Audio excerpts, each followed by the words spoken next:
Voilà, je suis Guy Calandro, artiste sous le nom de Guy Cal. Alors, je me nomme Pierre Maresco. Je suis né dans l'Oise en 1947. J'ai été longtemps prof de dessin. J'ai exercé plusieurs activités, mais ma colonne vertébrale a été et reste toujours la peinture.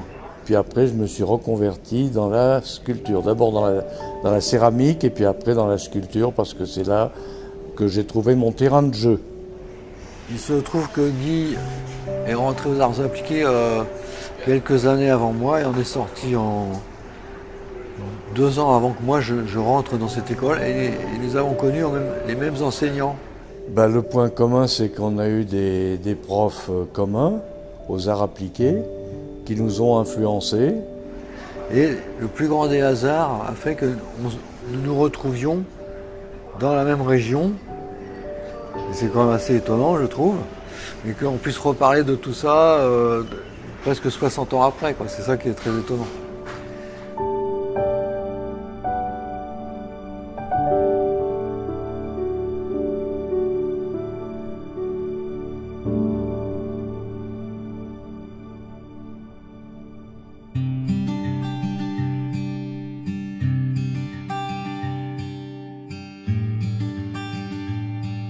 Alors mon matériau de prédilection, c'est l'argile parce que c'est le plus souple, c'est le plus pratique.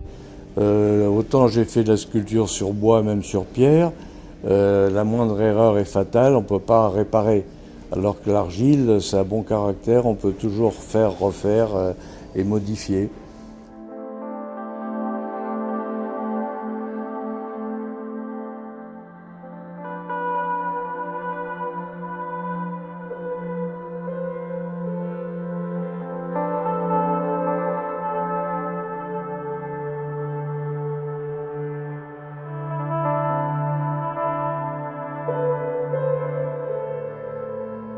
Alors, je me fie à l'instant présent, c'est-à-dire je ne sais jamais à l'avance, ou très rarement, je ne sais pas ce que je vais sortir de mes mains. Donc souvent, ça peut prendre 1 heure ou 2 où je tripote l'argile, et puis tout d'un coup, il y a, sous une forme plutôt réduite, j'ai une idée qui surgit, et puis je la laisse venir, je suis, mais c'est toujours dans la spontanéité. Et ce qui me fait plaisir, c'est quand j'arrive à me faire rigoler moi-même et à me surprendre moi-même, à m'étonner moi-même. Et c'est là qu'est le grand plaisir de la création, finalement. Il y a un immense plaisir, faut pas se le cacher, un désir, une envie, une forte envie d'agir avec de la matière sur une surface. Et le côté technique, c'est là. Je me suis aperçu assez récemment qu'au fond, lorsqu'on sait doser la matière dans son pinceau, par exemple la quantité d'eau, de pigments, de liant, eh bien la moitié du chemin est fait, pratiquement. Après, les choses s'enchaînent, c'est-à-dire que pour moi il s'agit d'engager un dialogue avec la surface ou avec on appelle ça le tableau, mais moi je travaille souvent au sol, sur des grands formats. J'attends que l'œuvre que je suis en train de fabriquer me réponde. Et à ce moment-là, j'arrête. C'est elle qui doit me dire stop. En quelque sorte, c'est un dialogue entre l'œuvre et moi finalement.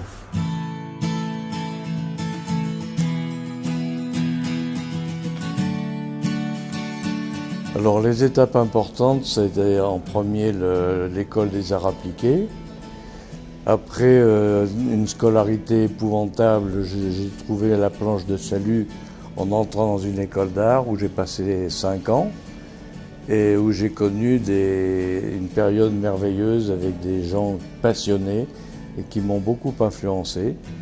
Mais au départ, j'avais trouvé cette école un peu froide, un peu triste, hein. Quand même c'était gris, et puis petit à petit, en faisant des rencontres, notamment avec certains professeurs et puis avec les amitiés qui se sont créées avec d'autres élèves, c'est devenu quelque chose qui me paraît aujourd'hui une période hyper heureuse, quoi, pleine de liberté, pleine de création.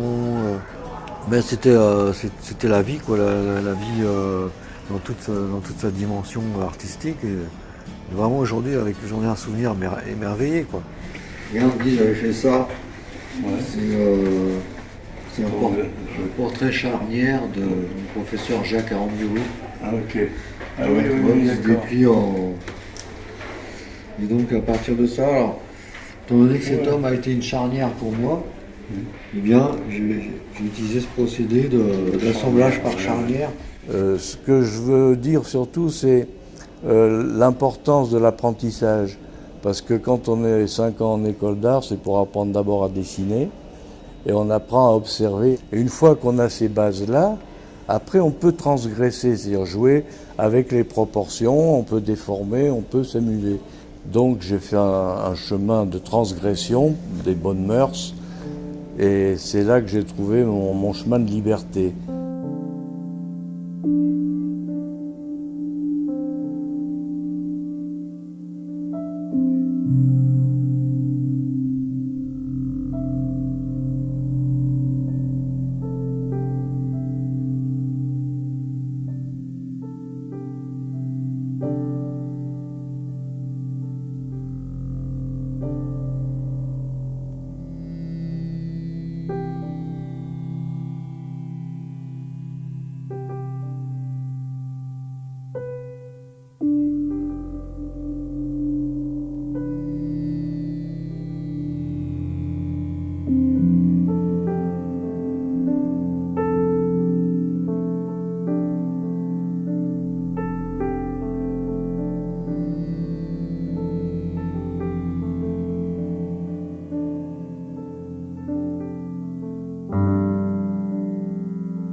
Exactement, oui, tout à fait, c'est exactement ça. C'est un langage, pas forcément de la calligraphie, mais pour ma part, alors, étant donné que je suis très gestuel et je suis dans l'improvisation, la spontanéité, le geste est issu d'un processus interne en fait. C'est-à-dire, c'est le bout d'un cycle en fait, le geste, il vient à la fin d'un remue-ménage intérieur, d'un séisme intérieur, bien souvent. Quelque chose qui est un mélange alors, de sensations, de souvenirs, de sentiments évidemment, de plein de choses comme ça qui arrivent au bout de votre bras en fin de compte. C'est comme ça que ça se passe pour moi. Je suis souvent très limité dans mes teintes, moi personnellement, au départ. Pour peut-être avoir plus de portée en fait. C'est Braque qui disait ça, le peintre Georges Braque qui disait que plus on se limitait dans ses moyens et plus on avait des chances d'aller loin en fait. C'est-à-dire qu'au moment où je me mets au travail, c'est un petit peu comme un chef d'orchestre. Quelques instants avant le début du concert, il se fait une sorte de silence en fait. Je ne sais pas si vous avez remarqué ça. Quelques secondes juste avant. Et ben, pour moi c'est un peu la même chose. Au moment où je me mets au travail, je fais le silence en moi en fin de compte. Et donc, je vais plutôt improviser.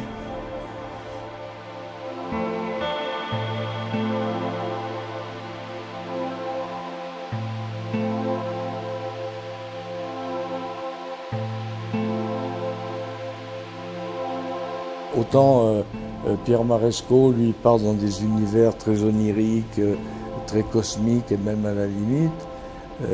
Moi, c'est très bavard et ça part ça perd pied par moments. Et j'ai besoin de me poser dans la réalité avec l'argile finalement. Ça m'enracine dans la réalité.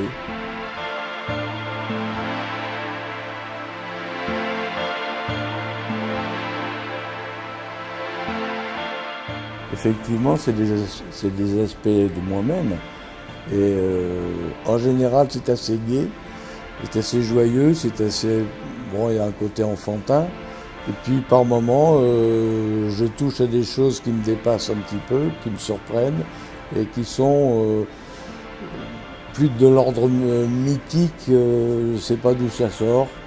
Et ça me surprend le premier, je suis étonné de ce qui m'arrive. Et c'est là que j'ai une grande joie à ça. Je suis toujours dans un au-delà. C'est-à-dire que les œuvres qui m'intéressent, c'est celles qui vont venir. Et comme si j'avais touché, comme si j'avais une source inépuisable dans mon imaginaire. Je ne suis jamais bloqué par mon imaginaire. J'ai toujours de nouvelles choses, même si c'est restreint parce que par la technique, par le format, par les personnages ou les animaux, j'ai des limites. Et malgré ça, je suis dans un mouvement perpétuel. C'est toujours ouvert à autre chose. Et j'espère que quand je vais m'y remettre, là, bientôt, que je vais découvrir un nouveau monde. Ce qui compte, c'est d'exprimer ce qu'on est, nos états d'âme, nos émotions, nos sentiments, à travers le travail qu'on fait. Dans l'art contemporain, ce n'est pas une critique, mais on est souvent dans la revisitation, le questionnement, etc. Et pour ma part, je trouve qu'un artiste doit aussi de temps en temps donner sa réponse, c'est-à-dire dialoguer. Quand vous parlez avec quelqu'un, si vous vous contentez de répéter les propos de votre interlocuteur, il n'y aura pas de dialogue. Il y aura un dialogue que si vous amenez vos propres arguments, et il en est de même pour moi dans mon travail d'artiste en fait. C'est amener ma petite part dans l'édifice, quoi, même si c'est infime.